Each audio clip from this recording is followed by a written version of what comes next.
ఒక అందమైన అమ్మాయి, అలాగే ఒక అబ్బాయి ఒక ఐలాండ్‌లో ఇరుక్కుపోతారు. వీళ్ళు ఆ ఐలాండ్‌లో ఆల్మోస్ట్ ఒక నెల రోజుల వరకు ఉంటారు. ఈ నెల రోజుల్లో వాళ్ళు ఆ ఐలాండ్‌లో ఏం చేశారు? అలాగే ఆ ఐలాండ్‌కి వీళ్ళు ఎందుకు ఎళ్ళాల్సొచ్చింది? ఇవన్నీ మనం తెలుసుకోవాలి అంటే ఇంక లేట్ చేయకుండా మూవీ స్టోరీలోకి వెళ్ళిపోవాలి. ఇక మూవీ స్టార్టింగ్ సీన్‌లో మనకి ఎమా అనే ఒక అమ్మాయిని చూపిస్తారు. ఎమా అంటే వాళ్ళ ఫ్యామిలీకి చాలా ఇష్టం. అలాగే ఎమాకి చాలా మంది ఫ్రెండ్స్ ఉంటారు. ఈమె ఒక పెద్ద కాలేజీలో చదువుతూ ఉంటుంది. అయితే అదే కాలేజీలో డీన్ అనే ఒక అబ్బాయి ఉంటాడు. డీన్ కి వాళ్ళ మదర్ లేదు, వాళ్ళ ఫాదర్ మాత్రమే ఉంటాడు. వీళ్ళ ఫాదర్ ఒక పెద్ద బిజినెస్ మ్యాన్. అలాగే మన డీన్ కి ఎక్కువగా ఫ్రెండ్స్ కూడా ఉండరు. మన డీన్ ఎవరితోని మాట్లాడకుండా కాలేజీకి వచ్చి మళ్ళా ఇంటికి వెళ్ళిపోతూ ఉంటాడు. అయితే ఒకవైపు ఎమ్మాని స్టీఫెన్ అనే ఒక వ్యక్తి లైక్ చేస్తూ ఉంటాడు. కానీ ఎమ్మాకి స్టీఫెన్ అంటే అంతగా ఇష్టం ఉండదు. కానీ ఎమ్మా వాళ్ళ ఫ్రెండ్స్ అందరూ స్టీఫెన్ చాలా మంచివాడు, స్టీఫెన్ చాలా అందంగా ఉంటాడు, అతనిని ప్రేమిస్తున్నాడు కాబట్టి నువ్వు కూడా అతన్ని ప్రేమించు అని వీళ్ళ ఫ్రెండ్స్ అందరూ ఫోర్స్ చేస్తూ ఉంటారు.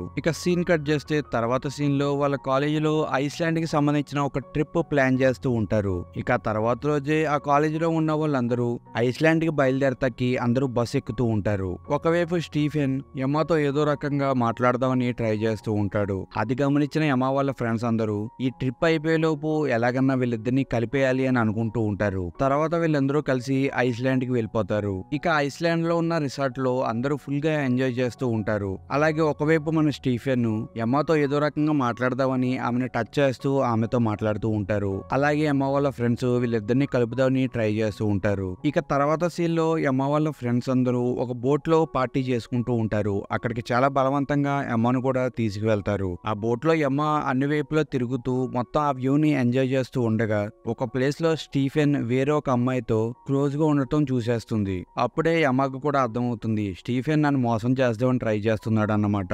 ఇతనితో కొద్దిగా జాగ్రత్తగా ఉండాలి అని స్టీఫెన్ అప్పటి నుంచి దూరం పెడుతుంది. అలా కొద్ది సమయం గడిచిపోయిన తర్వాత అక్కడికి పోలీస్ బోటు వచ్చి మీరు పర్మిషన్ తీసుకోకుండా ఇక్కడ పార్టీ చేసుకోకూడదు అని వాళ్ళందరినీ అక్కడి నుంచి పంపించేస్తూ ఉంటారు. అదే సమయంలో ఆ బోట్ లోంచి ఎమ్మ కాలు జారి వాటర్ లో పడిపోతుంది. ఒకవైపు ఇది చూసిన డీన్ తనని కాపాడటానికి వాటర్ లోకి జంప్ చేసేస్తాడు. తర్వాత ఎమ్మని పక్కన ఉన్న ఒక చిన్న బోట్ లోకి తీసుకుని వెళ్తాడు. ఒకవైపేమో వీళ్ళు వచ్చిన పెద్ద బోటు వీళ్ళు ఉన్నారో లేదో చూసుకోకుండా అక్కడి నుంచి వెళ్ళిపోతారు. పోలీసులు అందరూ వెళ్ళిపోమన్నారని. ఇక వీళ్ళు కూడా ఆ నైట్ అంతా ఆ బోట్ లోనే ఉండాల్సి వస్తుంది.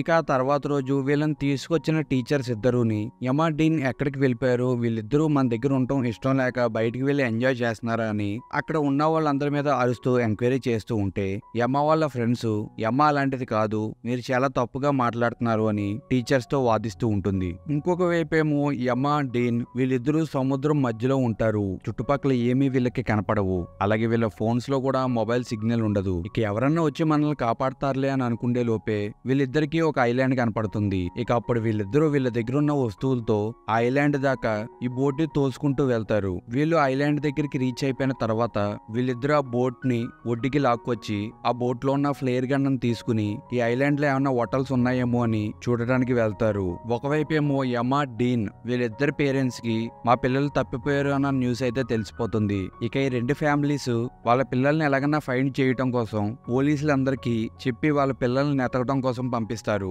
ఇంకొక వైపేమో డీన్ ఎమ్మా ఐలాండ్ అంతా తిరిగేస్తారు గాని వాళ్ళకి ఎటువంటి హోటల్ కనపడదు. సర్లే ఇక్కడి నుంచి మనం తిరిగి వెళ్ళిపోదామని వాళ్ళ బోట్ దగ్గరికి వెళ్లి చూస్తే అక్కడ వీళ్ళ బోట్ కూడా ఉండదు. ఆ బోట్ కూడా సముద్రంలో కొట్టుకు వెళ్ళిపోతుంది. ఇక వీళ్ళు పూర్తిగా ఈ ఐలాండ్ లో చిక్కుకుపోతారు. మమ్మల్ని ఎవరైనా వచ్చి కాపాడతారులే అనుకుని ఆ నైట్ అంతా వీళ్ళు కౌరులు చెప్పుకుంటేనే గడిపేస్తారు. ఇక తర్వాత రోజు వీళ్ళిద్దరూ అక్కడ ఒక చిన్న ఇల్లును కట్టుకుంటూ ఉంటారు. ఆ సమయంలో యమా చేతికి ఒక చిన్న గాయం తగులుతుంది. మన డీన్ ఆ గాయాన్ని సరిచేస్తాడు. యమా చాలా భయపడుతూ మా అమ్మకి అసలు నేను తప్పిపోయానా అన్న విషయం తెలిసిందో లేదో, అసలు మనల్ని ఎవరన్నా కాపాడతారో లేదో అని భయపడుతూ ఉంటుంది. కానీ డీన్ మాత్రం యమాకి ధైర్యం చెప్తూ ఉంటాడు. ఇక తర్వాత నుంచి వీళ్ళిద్దరూ ఐలాండ్ లో దొరికిన ఫుడ్ తింటూ అక్కడే ఫుల్ గా ఎంజాయ్ చేస్తూ ఉంటారు.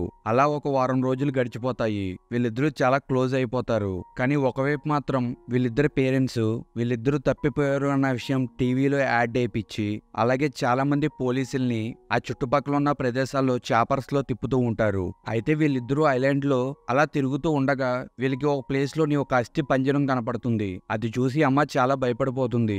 ఇక్కడ అస్థి పంజరం ఉంది అంటే ఇక్కడికి వచ్చిన మనుషులు ఇంకా తిరిగి వెళ్ళనట్టే కదా అని యమా చాలా భయపడిపోతూ ఉండగా మన డీన్ మాత్రం యమాకి ధైర్యం చెబుతూ నేనున్నాను కదా, నేనున్నంత వరకు ఇక్కడ మనకి ఏమీ అవదు అని ధైర్యం చెబుతూ ఉంటాడు. ఒకవైపు ఒకవైపు డీన్ ఇలా మాట్లాడటం ఎమాకి చాలా నచ్చేస్తుంది. దానితో వీళ్ళిద్దరూ ఫిజికల్ గా కనెక్ట్ అయిపోతారు. ఆ నైట్ ఫుల్ గా ఇంటిమేట్ అవుతారు. నీతో నాకు ఇలా స్పెండ్ చేయటం నాకు చాలా నచ్చింది అని ఎమా డీన్ తో షేర్ చేసుకుంటుంది. తర్వాత రోజు వీళ్ళిద్దరూ ఆ సరస్సు దగ్గర స్నానం చేస్తూ ఉండగా నువ్వు ఎందుకు అసలు అమ్మాయిలతోని ఎవరితోని మాట్లాడకుండా ఒంటరిగా ఉంటావు అని ఎమా అడిగితేని డీన్ ఇలాగంటాడు, నేను 10th క్లాస్ చదువుతూ ఉండగా ఒక అమ్మాయిని నేను ప్రేమించాను. కానీ కొన్ని రోజుల తర్వాత ఆ అమ్మాయి నా వల్లే చనిపోయింది అని నా చుట్టుపక్కల ఉన్న వాళ్ళందరూ నాతో అంటూ ఉన్నారు. ఆ అమ్మాయి ఎందుకు చనిపోయిందో నాకైతే తెలియదు గాని నేను మాట్లాడిన ప్రతి ఒక్క అమ్మాయికి ఏదన్నా జరుగుద్దేమో అనుకునే నేను అమ్మాయిలతో మాట్లాడటం పూర్తిగా మానేశాను అని షేర్ చేసుకుంటాడు. కానీ అమ్మ మాత్రం నువ్వు చాలా మంచివాడివి, నువ్వు అమ్మాయిలకి చాలా రెస్పెక్ట్ ఇస్తావని డీన్ని పొగుడుతూ ఉంటుంది. అలా ఒక నెల రోజుల వరకు గడిచిపోతాయి. వీళ్ళిద్దరూ ఐలాండ్ లో ఫుల్ గా ఎంజాయ్ చేస్తూ ఉంటారు. ప్రతిరోజు ఇంటిమేట్ అవుతూ ఉంటారు. కానీ ఒకవైపు వీళ్ళ పేరెంట్స్ వీళ్ళ గురించి ఎన్నో రకాలుగా నెతుకుతూ ఉంటారు. నెల రోజులు అయిపోయింది, మా పిల్లలు ఏమయ్యారా అని చాలా బాధపడుతూ ఉంటారు. తర్వాత సీన్ లో ఆ ఐలాండ్ మీద నుంచి ఒక ఏరోప్లేన్ వెళ్తూ ఉంటుంది. డీన్ ఆ ఏరోప్లేన్ ఎలాగన్నా ఆపాలి అని వీళ్ళ దగ్గర ఉన్న ఫ్లేయర్ గన్ ని ఫైర్ చేద్దామని అనుకుంటాడు గానీ అక్కడ ఆ ఫ్లేయర్ గన్ కనిపించదు.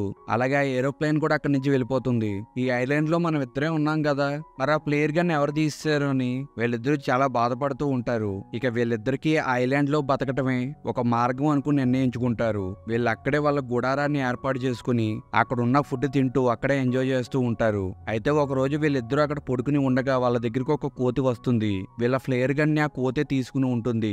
యమ్మ ఒక బనానాని ఆ కోతికి చూపిస్తే ఆ కోతి ఆ ఫ్లేయర్ గన్ ని ఇచ్చేస్తుంది. అలాగే ఒక 2 నెలలు గడిచిపోయిన తర్వాత ఐలాండ్ నుంచి ఒక హెలికాప్టర్ వెళ్తూ ఉంటుంది. వీళ్ళిద్దరూ చేతులు ఊపుతూ మాకు హెల్ప్ చేయండి అని చాలా గట్టిగా అరుస్తూ ఉంటారు. సీన్ కట్ చేస్తే తర్వాత సీన్ లో వీళ్ళిద్దరూ వీళ్ళ పేరెంట్స్ దగ్గరికి వెళ్ళిపోతారు. ఒకవైపు యమా వాళ్ళ ఫ్రెండ్స్ అందరూ యమాని డీన్తో మాట్లాడనివ్వకుండా నువ్వు ఇన్నాళ్ళు ఏం చేసావు, ఎలాగున్నావు అని యమాని అడుగుతూ యమాని కన్ఫ్యూజ్ చేసేస్తూ ఉంటారు. అలాగే డీన్ కూడా మీడియా వాళ్ళు ఇప్పుడు వరకు ఐలాండ్ లో మీరు ఏం చేశారు, ఎలాగెళ్లారు అని రకరకాల క్వశ్చన్స్ వేస్తూ ఉంటారు. దానితో వీళ్ళిద్దరు పేరెంట్స్ వీళ్ళిద్దరికి ఇలా చెప్తారు, మీ ఇద్దరు ఐలాండ్ లో ఇన్ని రోజులు ఉన్నందుకు మీ ఇద్దరు ఐలాండ్ లో ఏదేదో చేసేశారు అని మీడియా వాళ్ళు మీ గురించి రకరకాలుగా రాశారు. మీరిద్దరూ బయట కూడా కలిసి తిరిగినట్లు అయితే మీ ఇద్దరికి చాలా బ్యాడ్ నేమ్ వస్తుంది అని చెప్పి వీళ్ళిద్దరిని దూరంగా ఉండమని అంటారు. ఒకవైపు వీళ్ళిద్దరూ ఐలాండ్ లో చాలా క్లోజ్ గా నడుచుకుంటూ ఉన్నారు. బయటికి రాగానే వీళ్ళిద్దరిని దూరం పెట్టారు. కానీ డీన్ యమాతో మాట్లాడకుండా ఉండలేక ప్రతిరోజు నైట్ యమ ఇంటి దగ్గరికి వెళ్లి యమాతో మాట్లాడుతూ ఉంటారు. ఫైనల్ గా ఒక రోజు యమ బర్త్డే జరుగుతూ ఉంటుంది. డీన్ ఆ పార్టీలోకి వస్తే ఎవరన్నా ఏమన్నా అనుకుంటారేమో అనుకుని బయటే నుంచుని ఉంటాడు. యమ డీన్ బయట ఉండటం చూసి యమ కూడా బయటికి వచ్చేస్తుంది. ఇక్కడ మన డీన్ యమాకి ప్రపోజ్ చేసేస్తాడు. యమ కూడా డీన్ లవ్ ని యాక్సెప్ట్ చేస్తుంది. ఈ సీన్ తో ఈ మూవీ ఎండ్ అయిపోతుంది.